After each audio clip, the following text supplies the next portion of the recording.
Ciao a tutti amici di SBAM, io sono Cook e questa sera siamo di nuovo nel nostro Studios Megagalattico per presentarvi un altro pezzo interessante.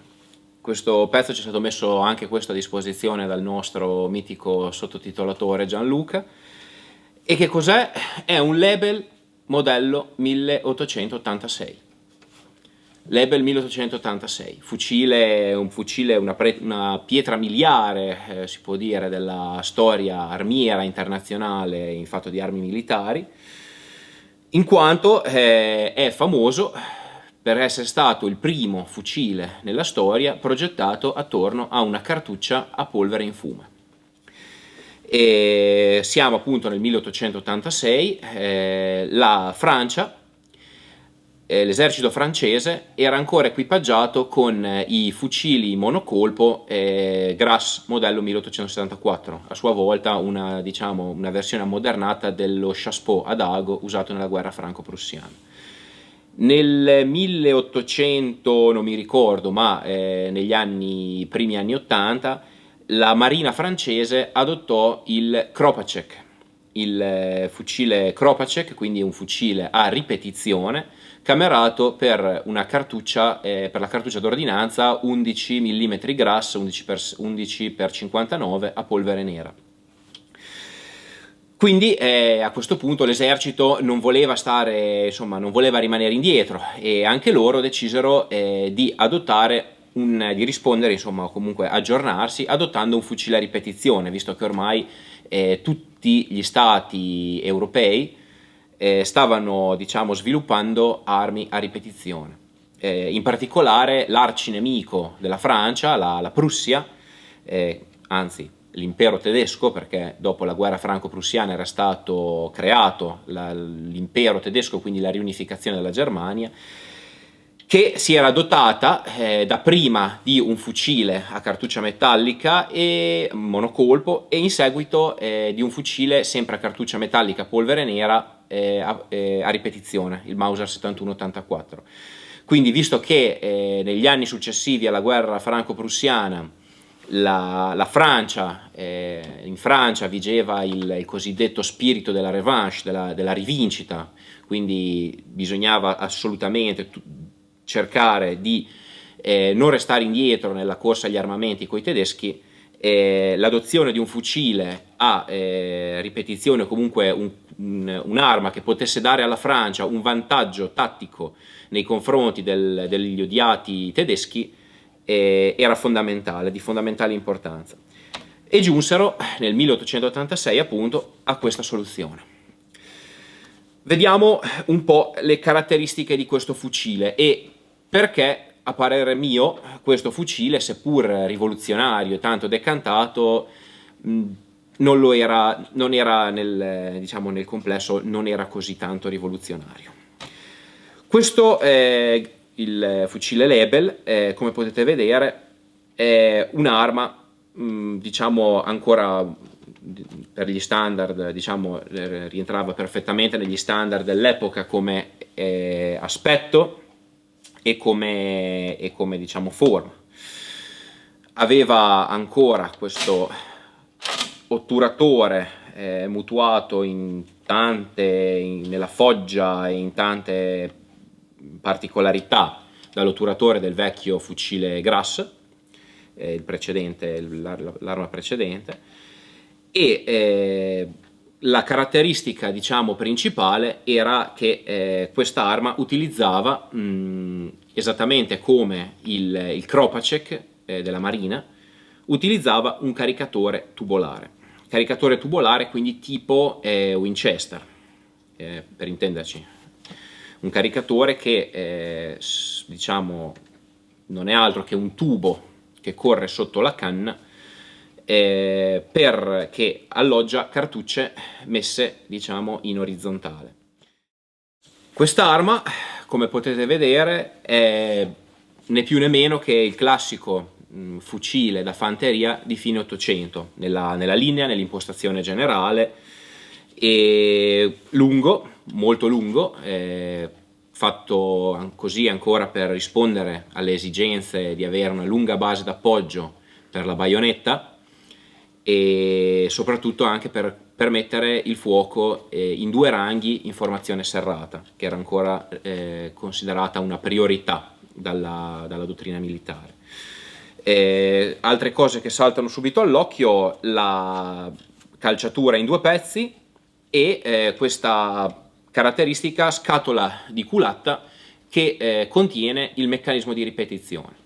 Meccanismo di ripetizione che per seguire, diciamo, voler seguire la moda dell'epoca, sia del Kropacek, ma soprattutto per voler andare dietro ai tedeschi e al loro Gewehrs 3184, caricatore tubolare, quindi con caricamento dall'alto delle cartucce, che può avvenire solo una cartuccia alla volta, e questo, diciamo, è già il suo primo grande punto debole. Per quale motivo? Perché un caricatore tubolare, appunto, il caricamento può essere fatto solo un colpo alla volta.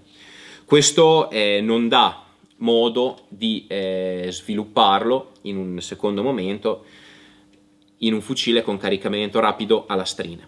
Resterà sempre un fucile monocolpo con possibilità di un caricatore in riserva, quindi resterà sempre inferiore in questo caso anche solo al Gewehr 1888, che i tedeschi introdurranno solo 2 anni dopo.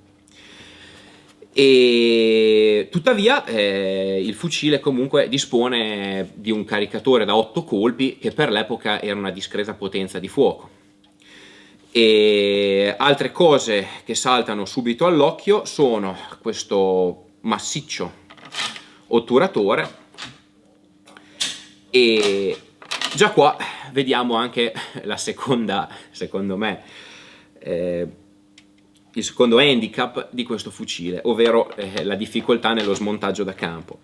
Come abbiamo detto, la foggia e la meccanica di questo otturatore ricordano in tutto e per tutto quella del Gras, e ancora prima dello Chassepot, e da questi modelli mutua appunto la necessità di un cacciavite per lo smontaggio da campo. Per smontare l'otturatore bisogna svitare una vite che, diciamo, immaginatevi in un accampamento, può essere facilmente persa, e che permette di svitare e smontare l'otturatore in 2 pezzi, quindi l'otturatore viene via in 2 pezzi. Qua magari iniziamo già a vedere anche alcune analogie con anche altri fucili che verranno dopo, ovvero il Mosin Nagant. In particolare la testina dell'otturatore, il meccanismo con cui l'otturatore ruota, ricorda moltissimo quello che sarà il fucile russo, che verrà introdotto pochi anni dopo. Allora, a questo punto rimontiamo l'otturatore, vediamo se ci riesco. Sì. Riavvitiamo la vite, che siamo stati bravi a non perdere, e l'otturatore è rimontato. Analizziamo a questo punto anche l'alzo che anch'esso ricorda molto il primo modello di alzo che verrà adottato sul fucile Mosin Nagant. Il primo tipo di alzo era praticamente uguale, ed presenta intanto l'alzo da battaglia, che si ottiene ribaltando la mira, un po' come nel Carcano 91. Scopre la tacca da battaglia, che è graduata per i 150 metri. Poi invece sulla rampa abbiamo regolazioni che vanno da 400 metri, quindi non propriamente, si prevedevano distanze di ingaggio molto lunghe, diciamo si pensava ancora che la guerra sarebbe stata fatta in campo aperto, su distanze di ingaggio lunghe e in formazioni semichiuse. Si pensava ancora che si sarebbe combattuta la prossima guerra come si era combattuta la guerra franco-prussiana, quindi in campo aperto e con grandi manovre, cariche di cavalleria, insomma tutte quelle cose che piacevano ancora ai generali formati nell'Ottocento. L'alzo, appunto, dicevamo, va sulla rampa da 400 metri fino a 800 metri, poi sul ritto va appunto da 900 metri fino a 2400. Il ritto si regola per puro attrito, non ci sono molle, non ci sono agganci, semplicemente si mette l'alzo, il cursore sulla distanza voluta e lui più o meno insomma, tiene la posizione. Altre piccole curiosità, questo è un fucile come il 99% dei label che si trovano oggi, che ripetiamo è un fucile, almeno da noi in Italia, piuttosto raro, è un fucile decisamente raro, e come il 90% dei fucili label che si trovano, 99 anzi, è stato sottoposto alla miglioria M93. La miglioria M93 semplicemente cosa consisteva? Consisteva nel aggiungere due fascette di ritenzione che agganciavano meglio l'alzo, ancoravano meglio l'alzo alla canna. Precedentemente era semplicemente saldato a ottone alla canna, ma era molto soggetto a saltare via. Quindi hanno aggiunto queste due fascette di ritenzione che lo tenevano ben saldo alla canna. Inoltre era stato aggiunto, e lo vediamo qua, questo scudo che proteggeva l'occhio del tiratore nel caso la cartuccia avesse sfondellato. Quindi con seguente diciamo ritorno di fiamma verso il tiratore, visto che comunque qua vediamo che la scatola non è forata in alcun modo, non ha alcun foro, alcuno sfogo per i gas provenienti da un eventuale sfondellamento. Questo scudo semplicemente faceva sì che i gas venissero deviati verso l'alto. Diciamo questo è la modifica 1893, M93, finiva qua. A questo punto analizziamo il congegno di ripetizione. Il congegno di ripetizione, come possiamo vedere qua, è tutto interamente basato su questa cucchiaia che ricorda un po' vagamente quella di un fucile semiautomatico da caccia calibro 12 Franchi o Breda o Browning, e poteva essere comandata dal cut-off. Aveva un cut-off che permetteva, come in quasi tutti i fucili dell'epoca che non nascevano con caricamento a lastrine, quindi Lee Enfield, Krag, Lee Medford, permetteva di chiudere il serbatoio tramite questa levetta per permettere il caricamento del fucile a colpo singolo fino a che il nemico non fosse arrivato a distanza, diciamo, pericolosa. Qualora ci fosse stato bisogno o necessità di effettuare un tiro rapido, allora si apriva il cut-off e il fucile veniva alimentato utilizzando le cartucce nel serbatoio.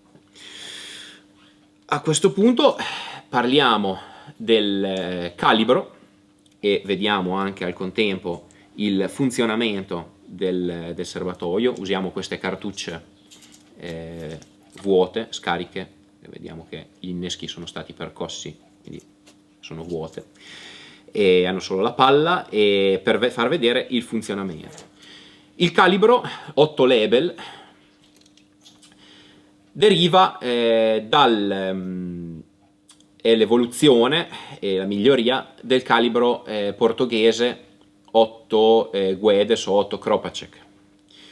È un calibro abbastanza particolare come forma, ma ricordava in tutto e per tutto appunto il calibro portoghese. con l'unica differenza che nel calibro francese la mistura propellente era la famosa poudre blanche, la polvere vieille, dal nome del suo inventore, che fu appunto la prima polvere senza fumo a essere impiegata, come dicevamo prima, in un'arma militare. Polvere senza fumo, quindi una rivoluzione, perché era una polvere che rispetto alla polvere nera bruciava senza lasciare residui, o comunque lasciando pochissimi residui, e soprattutto limitando al massimo l'emissione di fumo dalla volata al momento dello sparo. Quindi migliorava la visibilità e soprattutto, altra cosa importantissima, era molto più potente della polvere nera, quindi si avevano traiettorie più tese e quindi una gittata maggiore, e quindi si aveva un notevole vantaggio rispetto a un esercito o comunque ad altre truppe che impiegassero fucili a polvere nera. E la palla, il diametro della palla è un 8 mm, un 8 mm è abbastanza largo perché a differenza della foratura tedesca che è 323, la foratura francese è 327 millesimi di pollice. E la forma del proiettile, della cartuccia anzi, vediamo che è molto larga la base. Questo, non essendo un problema, per quanto non fosse un problema in un'arma che impiegasse un caricatore tubolare, divenne un grave problema in seguito quando finalmente i francesi decisero di passare con il fucile Berthier a un caricamento tipo Mannlicher, quindi con le cartucce una in testa all'altra, una sopra l'altra. Un fondello così largo obbligava i progettisti ad un caricatore estremamente lungo, soprattutto in quanto venne impiegato un caricatore tipo Mannlicher alla lastrina integrale, quindi le cartucce dovevano stare una in testa all'altra, occupavano, come potete vedere, uno spazio enorme. Quindi è per questo il motivo per cui il successivo fucile Berthier avesse quella forma strana del calcio, ma questo lo vedremo dopo a seguito, perché presenteremo anche il Berthier. E come venivano inserite le cartucce nel serbatoio, e qua andiamo a vedere anche un'altra particolarità. Come dicevamo, il caricamento del fucile è abbastanza semplice. Si apre l'otturatore, si apre il cut-off per accedere al serbatoio e poi si procede a caricare il caricatore come se fosse un Winchester, quindi una cartuccia dopo l'altra. Ora voi vi chiederete, caricatore tubolare, palle Spitzer, potrebbe esserci un problema, e in effetti era così. Le prime palle dell'8x50 francese erano a punta tonda e fin lì problemi non ce n'erano. Quando si adottò nel 1893 la palla Spitzer, fu necessario creare una fresatura circolare nei bossoli in modo che la punta di ogni cartuccia potesse incastrarsi in questa scanalatura senza andare a mettere in pericolo l'innesco. Finiamo di caricare. A questo punto il fucile è pronto andiamo a inserire il cut-off.